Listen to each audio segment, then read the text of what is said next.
International discourse refers to caste-based discrimination based on work and descent.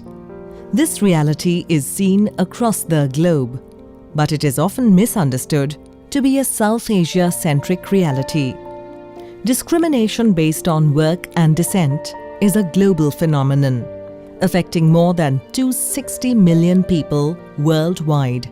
Dalits, scheduled castes, Harijans, Barakumin, Osu, Oru, Romani, Quilombo, and other communities. They comprise a little less than 4% of the world's population. Of these, 260 million, around 210 million or 80% live in South Asia. India, 16.6% of the total population or 201 million. Bangladesh, 3.5 to 5.5 million. Pakistan, approximately 330,000 to 2 million.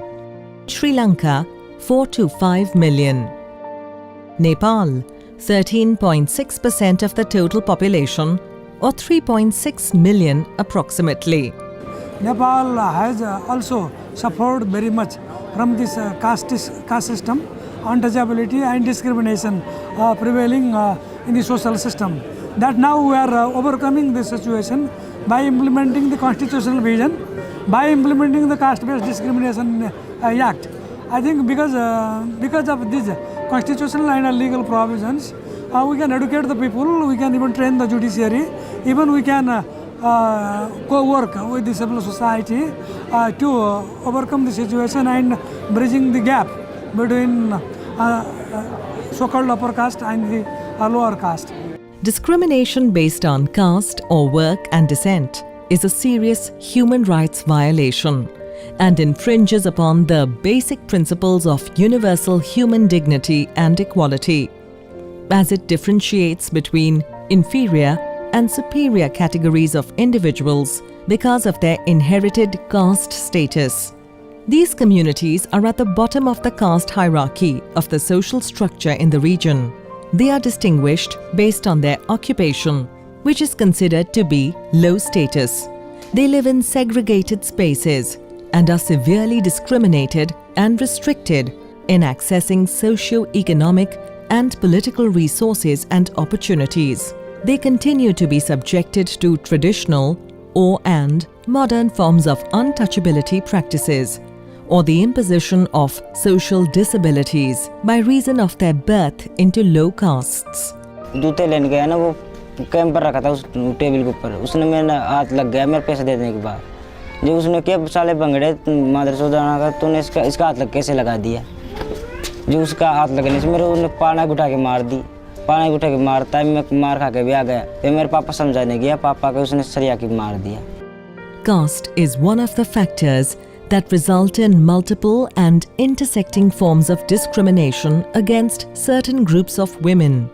Women and girls from low castes are particularly vulnerable to violation and denial of their rights in both public and private life.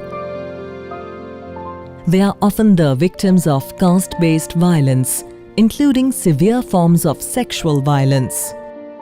पैदल जा रही थी गांव से, अब पीछे से आयो दिनेश नाम को लड़का, कैमरा कैसेटो बनाई, मोबाइल से फोटो खींचने मेरे, फिर मेरे संग में बुरा भला शक किया।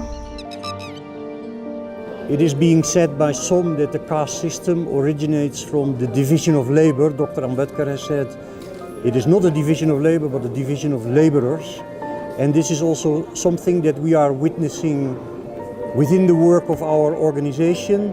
What we see is that child labor, bonded labor and other forms of labor exploitation, whether it is in brick kilns, stone quarries or even in garment factories, that low in caste means low in class and low in class means low in caste. So there is a clear overlap between the caste that you belong to and the options and the opportunities that you have for social upward mobilization. Discrimination based on caste or work and descent also leads to extreme exclusion and dehumanization of communities, who are often among the most disadvantaged populations, experience the worst socio-economic conditions, and are deprived of or severely restricted in the enjoyment of their civil, political, economic, social, and cultural rights. If we are to collectively achieve the commitment to leave no one behind and ensure the credibility of the post-2015 development agenda, the principles of transparency, accountability, participation should be at the center of sustainable development, its implementation, follow-up, and the review of this new agenda. If citizen participation is not rooted in the post-2015 agenda, a critical opportunity to enhance ownership and accountability of the agenda at all levels will be lost. In the implementation of the 2030 Agenda for Sustainable Development, states should consider including caste-specific indicators to ensure that the Sustainable Development Goals and their targets address the situation of affected groups. Upholding basic human rights for all is a challenging path which involves all of us, from international organizations such as the United Nations to governments and ordinary citizens in their everyday life. We all have something to contribute to the noble cause of making this world more just. Comprehensive national action plans and budgets to combat discrimination based on caste and analogous systems should be urgently developed and implemented in caste-affected countries. I urge all states to have targeted attention to the situation of the poorest and most socially and economically excluded and marginalized communities to break the vicious cycle of discrimination, poverty, inequalities, and injustice. Special measures, including reservations, quota systems, and/or schemes, should be put into place and enforced in specific areas, including employment, education, and public and political institutions, in order to guarantee the effective participation and representation of affected communities in public life. We should also remember the numerous positive steps that have been taken in this regard. Constitutions have been amended, specific legislation and affirmative actions have been adopted, and special commissions have been established, and movements were formed to advance the rights of all those who have been historically marginalized and discriminated.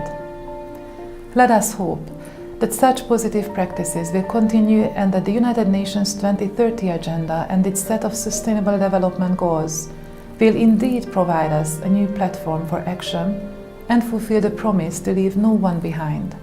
The human rights and development framework at a global level needs to recognize, acknowledge, address, and prevent discrimination based on caste or work and descent. The draft United Nations Principles and Guidelines for the effective elimination of discrimination based on caste or on work and descent should be promoted by states and endorsed by the Human Rights Council.